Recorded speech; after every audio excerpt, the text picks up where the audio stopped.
वालेकुम। नेक्स्ट हमारा टॉपिक है हाइपरबोलिक फंक्शंस।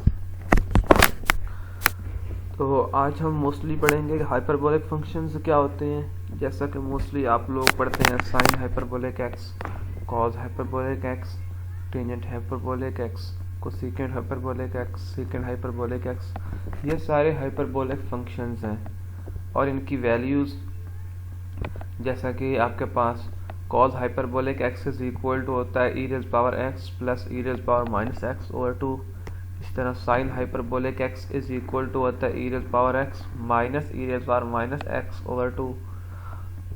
इन सब की आपके पास हमेशा वैल्यूज़ जो है वो एक्सपोनेंशियल फंक्शंस की फॉर्म में होती है। मतलब हर हाइपरबोलिक फंक्शन जो आपके पास बनता है वो कॉम्बिनेशन ऑफ एक्सपोनेंशियल फंक्शंस बनता है।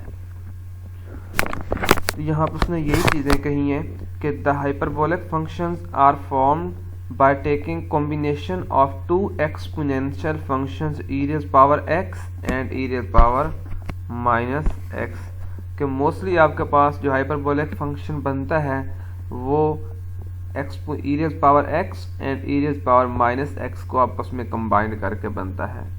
एंड नेक्स्ट है कि hyperbolic functions simplify many mathematical expressions and they are important in applications के mostly mathematics के अंदर और different fields के अंदर hyperbolic functions आपके पास जो है वो बहुत important है। like mostly they are used in problems such as computing the tension in cable suspending by its two ends।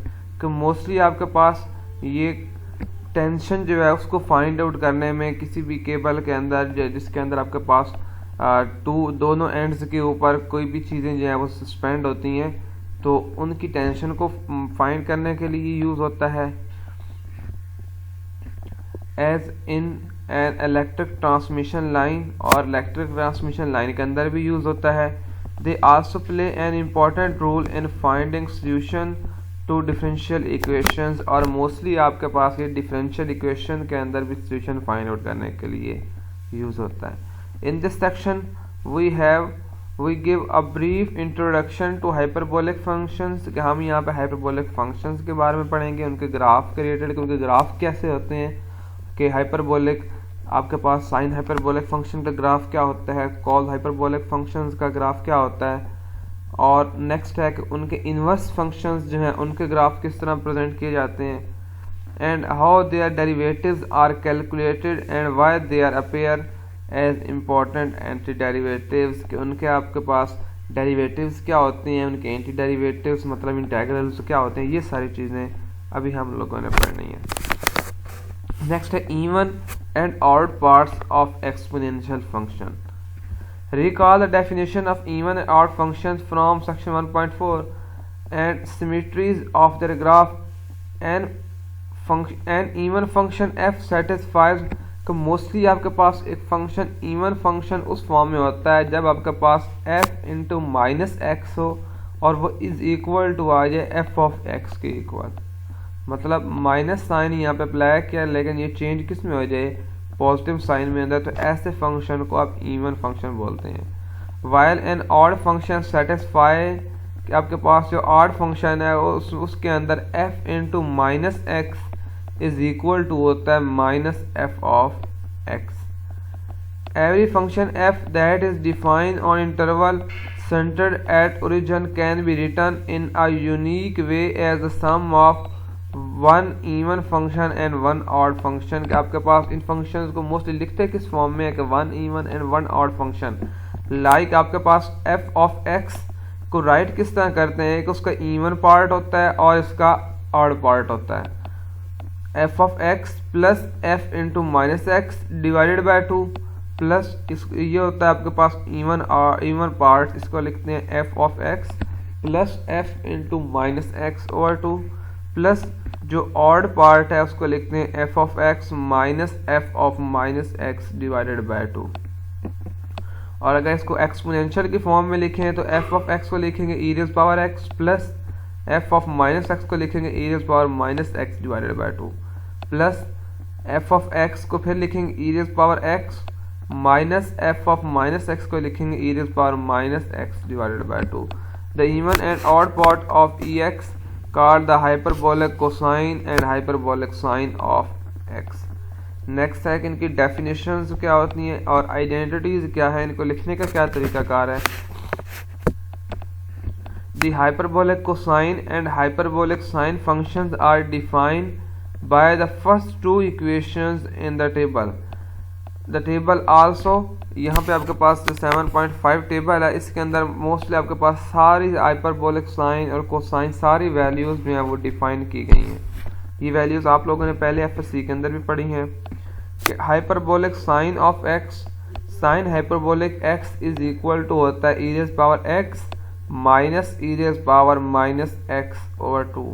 और इसका ग्राफ आपके पास, ये ग्राफ जो है यहाँ पे, ये वाला ग्राफ जो यहाँ पे शो कर रहे हैं, ये है y is equal to sine hyperbolic x। इसके दो पार्ट्स होते हैं इस ग्राफ के। एक पार्ट है आपके पास y इज इक्वल टू ये आपके पास एक ई एक्स ओवर 2, यहाँ पे आपके पास जो पार्ट है ये ई एक्स ओवर 2, और दूसरा जो है इसका पार्ट वो है minus e raise power minus x over 2, और दूसरा आपके पास पार्ट ये वाला इसका पार्ट है। एक इसका ये वाला पार्ट है और एक इसका ये वाला पार्ट है। अगर इसको आप दो अलग पार्ट्स के अंदर डिवाइड कर लें तो मोस्टली आपके पास साइन हाइपरबोलिक एक्स का ये आपके पास ग्राफ होता है। नेक्स्ट है hyperbolic cosine of x. Cos hyperbolic x is equal to होता है e raise power x plus e raise power minus x divided by 2, और इसका आपके पास ये ग्राफ होता है कॉज हाइपरबोलिक एक्स का। इस तरह जो ग्राफ है ये आपके पास है कॉस हाइपरबोलिक एक्स। इसके अंदर भी आपके पास e raise power x over 2, एक तो आपके पास हाफ पार्ट ये आ गया ई raise power x over 2 plus e raise power minus x over 2 का हाफ पार्ट ये आ गया। ये प्लस वाला पार्ट है y is equal to e raise power x over 2, जबकि ये आपके पास जो है e raise power plus x over 2 है। तो आपके पास इस तरह का एक पैराबोला बन जाता है। नेक्स्ट है tangent hyperbolic x. Tangent hyperbolic x is equal to होता है sine hyperbolic x over cos hyperbolic x. ये सारी वही टर्म्स हैं जो आप लोगों ने पहले पढ़ी हुई हैं। तो ये किसके इक्वल हो जाएगा, साइन हाइपरबोलिक एक्स की पहले वैल्यू लिखेंगे ई raise power x minus e raise power minus x divided by 2 over cos hyperbolic x की वैल्यू लिखेंगे ई raise power x plus e raise power minus x divided by 2, और 2 से 2 आपस में cancel हो जाएंगे। तो ये बन जाएगा e raise power x minus e raise power minus x over e raise power x plus e raise power minus x. Next है hyperbolic cotangent. Cot hyperbolic x is equal to होता है cos hyperbolic x over sine hyperbolic x. Cos किसके equal होता है e raise power x plus, पहले cos की यहाँ पे वैल्यू लिखे ना, e raise power x plus e raise power minus x divided by 2, और साइन हाइपरबोलिक एक्स की वैल्यू लिखे ई raise power x minus e raise power minus x divided by 2, और 2 से 2 कैंसिल हो जाएंगे। ये आपके पास बन जाएगा e raise power x plus e raise power minus x over e raise power x minus e raise power minus x. और इसका ग्राफ आपके पास क्या है, y इज इक्वल टू, एक तो ये ग्राफ है आपके पास, जबकि और एक यहाँ पे आपके पास पॉजिटिव वैल्यू यहाँ तक पहुँचेगी और नेगेटिव साइड इसकी यहाँ तक है। इसका कंप्लीट जो ग्राफ बनेगा वो ये वाले आपके पास लाइन बनेगी। ये लाइन शो करती है कि y is equal to tangent x का ग्राफ। नेक्स्ट है hyperbolic secant. Secant hyperbolic x is equal to होता है 1 ओवर कॉस हाइपरबोलिक एक्स। तो आप इसको लिखें 1 ओवर कॉस हाइपरबोलिक एक्स की वैल्यू लिखेंगे cos hyper E raise power x plus e raise power minus x divided by 2। तो नीचे जो 2 है आपके पास ऊपर जाकर मल्टीप्लाई हो जाएगा, ये बन जाएगा 2 over e raise power x plus e raise power minus x. इसके दो पार्ट बन जाएंगे, एक बन जाएगा 2 over e raise power x plus एक बनेगा 2 over e raise power minus x, और इसका ग्राफ जो है आपके पास वो ये होगा। ये ग्राफ है आपके पास y is equal to secant hyperbolic x. Next है hyperbolic cosecant. Cosecant hyperbolic x is equal to होता है आपके पास 1 ओवर साइन हाइपरबोलिक एक्स। यहाँ पे साइन हाइपरबोलिक एक्स की वैल्यू लिखें, वो किसके इक्वल होती है, आपके पास वो वैल्यू आती है e raise power x minus e raise power minus x divided by 2। तो नीचे जो 2 है आपके पास वो मल्टीप्लाई होगा, ऊपर चला जाएगा, वो बन जाएगा 2 over e raise power x minus e raise power minus x। और आपके पास ये लिखा किस तरह जाएगा ग्राफ, तकरीबन इस तरह बनेगा आपके पास। ये अलग ग्राफ, ये इसके दो ग्राफ हैं, एक इसका ये पार्ट बनेगा और एक इसका ये पार्ट बनेगा। तो ये सारा ग्राफ जो है ये कोसिकेंट हाइपरबोलिक x का ग्राफ है। और कुछ आइडेंटिटीज़ हैं जो आप लोगों ने पहले पढ़ी थी, लाइक जैसे पढ़ा था cos square x plus sine square x is equal to 1, लेकिन हाइपरबोलिक के अंदर होता है cos hyperbolic square x minus sine hyperbolic square x is equal to 1। Next है sine hyperbolic 2x is equal to होता है 2 sine hyperbolic x cos hyperbolic x। Next है cos hyperbolic 2x is equal to होता है cos hyperbolic square x plus sine hyperbolic square x। Next है cos hyperbolic square x is equal to आ जाता है, यहाँ से बेशक निकालें, ये बन जाएगा cos hyperbolic 2x plus 1 over 2। इसी तरह साइन हाइपरबोलिक स्क्वायर x होता है cos hyperbolic 2x minus 1 over 2। इसके अलावा जो tangent hyperbolic square x is equal to होता है 1 minus cos hyperbolic square x and cot hyperbolic square x is equal to होता है 1 plus cosecant hyperbolic square x। Next है कि इनके डेरिवेटिव्स और इंटेग्रल्स क्या होते हैं आपके पास, जो आपके पास हाइपरबोलिक फंक्शंस होते हैं। आप लोगों ने ये चीज़ें पहले भी पढ़ी हुई हैं। नेक्स्ट है साइन हाइपरबोलिक x, इसका आपके पास डेरिवेटिव क्या आ जाएगा, d over d x of sine hyperbolic u। एक फंक्शन है, उसको आपने क्या कह दिया, u कह दिया कि d over d x of sine hyperbolic u। अब साइन हाइपरबोलिक का डेरिवेटिव क्या होता है, साइन हाइपरबोलिक का डेरिवेटिव होता है cos हाइपरबोलिक, ये विद रिस्पेक्ट टू u है ना, तो ये बन जाएगा cos hyperbolic u du over dx। Next है d over d x of cos hyperbolic u, तो cos हाइपरबोलिक u का डेरिवेटिव क्या आ जाएगा, sine hyperbolic u du over dx। Next है derivative tangent hyperbolic u, tangent hyperbolic का बन जाएगा secant hyperbolic square u du over dx। उसके बाद है cot hyperbolic u, cot hyperbolic u का बन जाएगा minus cosecant hyperbolic square u du over dx। उसके बाद है सीकेंट u का बन जाएगा minus secant u tangent u du over dx। उसके बाद आएगा कोसिकेंट u का बन जाएगा minus cosecant u minus cosecant hyperbolic u cot hyperbolic u du over dx। उसके बाद अगर यहाँ पे आप इसकी डेरिवेशन भी देख लें कि उसका ड्राइव कैसे करते हैं, ये देखिए आपके पास बन जाएगा d over d x of sine hyperbolic u। तो यहाँ पे क्या बन जाएगा, d over d x of sine hyperbolic u की जगह पर उसकी वैल्यू लिख दें e raise power u minus e raise power minus u over 2। तो आप इनका इसका अंदर डेरिवेटिव लें इस e u का, तो ये क्या बन जाएगा e u साथ आ जाएगा du ओवर dx, क्योंकि इस ये आपके पास d और dx के साथ अप्लाई होगा ना, ये बन जाएगा d over dx of eu। तो इसको ऐसे ही लिखेंगे eu du over dx। Next था कि d ओवर dx साथ दरमियान में माइनस का साइन आएगा यहाँ पे पहले, और आएगा d over dx of e raise power minus u।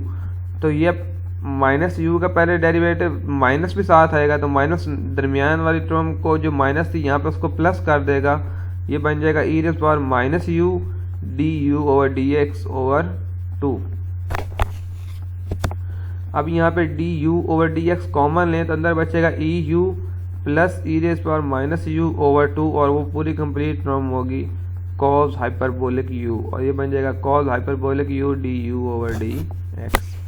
उसके बाद एक और यहाँ पे प्रूफ उसने करके दिखा है, वो क्या है, d over d x of cosecant u, ये वाला जो है। अब कोसिकेंट है तो ये 1 ओवर साइन के फॉर्म में लिखा जाएगा, यहाँ पे लिखेंगे d over d x of 1 over sine hyperbolic u। ठीक है।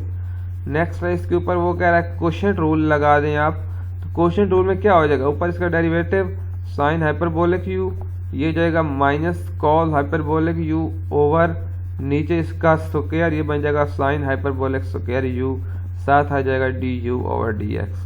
अब -1 ओवर साइन हाइपरबोलिक यू अलग कर दें तो यहाँ पे साइन हाइपरबोलिक यू बचेगा और एक बचेगा कॉस हाइपरबोलिक यू। ये बन गया आपके पास cos hyperbolic u over sine hyperbolic u d u over d x. अब इनको रीअरेंज किया था यहाँ पे। अब कॉस ओवर साइन किसके इक्वल होता है? कॉट।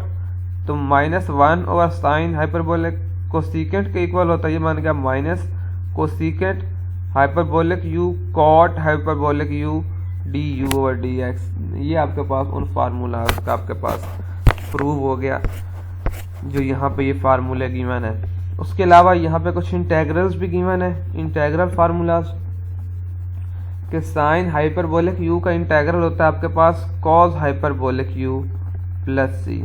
इसी तरह cos hyperbolic u d u का आपके पास जो इंटेग्रल है वो इज इक्वल टू होता है साइन हाइपरबोलिक यू। इसी तरह सीकेंट हाइपरबोलिक स्क्वायर यू का जो आपके पास इंटेग्रल है वो आएगा टेंजेंट हाइपरबोलिक यू प्लस सी। नेक्स्ट है कोसेकेंट हाइपरबोलिक स्क्वायर यू का जो इंटेग्रल है आपके पास बनेगा वो minus cot hyperbolic u plus c बनेगा। इसी तरह इंटेग्रल आपके पास जो सीकेंट यू और tangent hyperbolic u d u का इसका कंप्लीट जो इंटेग्रल आपके पास आएगा वो आएगा minus secant u plus C. और cosecant u cot u d u का इंटेग्रल आपके पास आ जाएगा minus cosecant hyperbolic u plus सी। नेक्स्ट देखें, ये यहाँ पे एक एग्जांपल की हुई है डेरिवेटिव्स के लिहाज से। पहले एग्जांपल्स हैं। पहली एग्जांपल है जी कि d over d t with respect to t derivative लें tangent hyperbolic square root of 1 plus tangent square. अब यहाँ पे देखें सबसे पहले क्या होगा, इस टर्म का डेरिवेटिव, इस टर्म का डेरिवेटिव क्या होता है? टेंजेंट का क्या होता है? सीकेंट। ये बन जाएगा सीकेंट स्क्वायर रूट 1 प्लस, यहाँ पे इक्वलिटी नहीं, यहाँ पे आएगा 1 प्लस टेंजेंट स्क्वायर। और ये आपके पास जो स्क्वायर रूट वाली टर्म है इसका again derivative with respect to t, तो ये आ जाएगा d over d t of 1 plus t square का स्क्वायर रूट। तो अब 1 प्लस टी स्क्वायर का स्क्वायर रूट का डेरिवेटिव क्या आ जाएगा? ये बन जाएगा 1 ओवर 2 और साथ बन जाएगा 1 प्लस टी स्क्वायर का स्क्वायर रूट और साथ ऊपर आ जाएगा 2t, 2 से 2 कैंसिल हो जाएगा, आपके पास ये बचेगा t over 1 plus t square का स्क्वायर रूट और साथ इसका आ जाएगा ये secant hyperbolic square 1 plus t square complete का स्क्वायर। ये आपके पास का आंसर आ गया। नेक्स्ट है कि cot hyperbolic 5x dx is equal to, अब इसको क्या लिखेंगे? इंटेग्रल। पहले लिखेंगे cos hyperbolic 5x over sine hyperbolic 5x is equal to, देखें अगर आप कहते हैं कि आपके पास जो u है वो इज इक्वल टू है साइन हाइपरबोलिक 5x, ठीक है, इसका आप डेरिवेटिव लें तो वो ये क्या बन जाएगा? Cos hyperbolic 5x dot 5 dx, ये d u is equal to आ गया 5 कॉस हाइपरबोलिक 5 dx। तो ये आपके पास इधर 5 आके डिवाइड हो गया तो ये बन जाएगा 1 ओवर 5, तो ये आपके पास आ गया इसी तरह 1 ओवर 5 और ये कॉस हाइपरबोलिक 5x, ये ऊपर वाली टर्म आपके पास यहाँ से इक्वल आ जाएगी इसकी dx इज इक्वल टू आपके पास आ जाएगा du और sine hyperbolic 5x is equal to आ जाएगा u। तो इसका नीचे वाली टर्म का ऊपर डेरिवेटिव मौजूद है, ये बन जाएगा 1 over 5 natural log of u plus c. अब u की जगह पे आ जाएगा आपके पास जो टर्म यहाँ पे सब्स्टिट्यूट की थी साइन हाइपरबोलिक 5x, तो यहाँ पे आएगा साइन हाइपरबोलिक 5x प्लस सी। नेक्स्ट क्वेश्चन नंबर 3 जो है कि integral 0 to 1 sign hyperbolic square x dx। पहले क्या करें, अंदर आपके पास जो हाइपरबोलिक स्क्वायर है इसका फार्मूला ओपन कर दें। ये आपके पास आएगा integral 0 to 1 cos hyperbolic 2x minus 1 over 2 साथ आ जाएगा dx। ये इसका फार्मूला ओपन किया है, जो टेबल पहले ऊपर पड़ा था यहाँ पे आपके पास एक टेबल पड़ा है, इस टेबल में से ये फार्मूला यहाँ पे ओपन किया। ये बन गया integral 0 to 1 cos hyperbolic 2x minus 1 over 2 साथ आ जाएगा dx। ये 1 ओवर 2 अलग कर दें, ये बन जाएगा integral 0 to 1 call hyperbolic 2x minus 1, तो ये आ गया 1/2। अब कॉल हाइपरबोलिक 2x की इंटीग्रेशन क्या होगी, साइन हाइपरबोलिक 2x/2 माइनस 1 की क्या बन जाएगी x इंटेग्रल 0 to 1। पहले इसमें आप ऊपर वाली वैल्यूज पुट करें, फिर नीचे वाली ऊपर पुट करेंगे तो क्या बन जाएगा, साइन हाइपरबोलिक 2/2 और ये 2 मल्टीप्लाई होगा तो ओवर 4 बन जाएगा, ये बन जाएगा साइन हाइपरबोलिक 2/4। अब लोअर पुट करेंगे तो साइन हाइपरबोलिक x ये 0 हो जाएगा, तो ये टर्म 0 बन जाएगी। इसी तरह ऊपर वाली टर्म यहाँ पे आप पुट करेंगे तो -1 साथ है 1/2, ये -1/2 आ जाएगा आपके पास, और नीचे 0 पुट करेंगे तो वो 0 हो जाएगा, तो यहाँ आपके पास बनेगा sine hyperbolic 2/u minus 1/u। अब इसको जब सॉल्व होगा तो इसका आंसर आपके पास हो जाएगा 0.406। इसी तरह है integral 0 to natural log of 2 4 e⁻x sign hyperbolic x dx।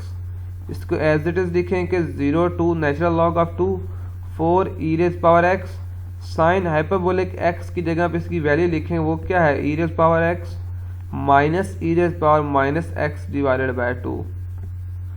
ये 2 से ये 2 कैंसिल, 4 से 2 कैंसिल हो जाएगा, यहाँ पे 2 बचेगा और 2 के अंदर मल्टीप्लाई कर दें तो ये बन जाएगा 2e⁻2x माइनस 2, क्योंकि ये e⁻x है और ये e⁻−x है, आपस में ऐड के हो जाए हो के बन जाएगा e⁻0। तो e⁻0 इज इक्वल टू क्या होता है 1, तो यहाँ पे 2 था, 2 से मल्टीप्लाई होगा तो यहाँ पे 2 आ जाएगा, साथ आ गया dx।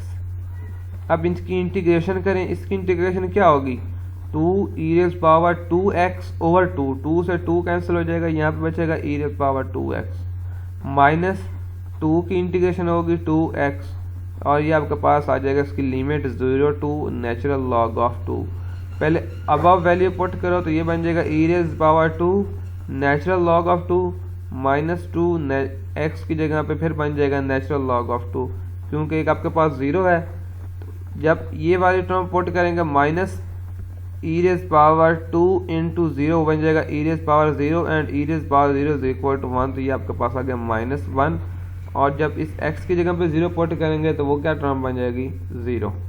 अब इसके अंदर मल्टीप्लाई करें, ये बन जाएगा e⁻2 natural log of 2 minus 2 natural log of 2 minus 1। तो ये टर्म आपके पास जो है ये आपके पास 2 ऊपर जाकर इसका स्क्वायर बन जाएगा, ये बन जाएगा e⁻ नेचुरल लॉग 2⁻2, ये बन जाएगा e⁻ नेचुरल लॉग 4, e और नेचुरल लॉग आपस में कैंसिल हो जाएंगे, यहाँ बचेगा सिर्फ 4 माइनस ये आ जाएगा 2 नेचुरल लॉग ऑफ 2, ये आ गया -2 नेचुरल लॉग ऑफ 2 माइनस 1।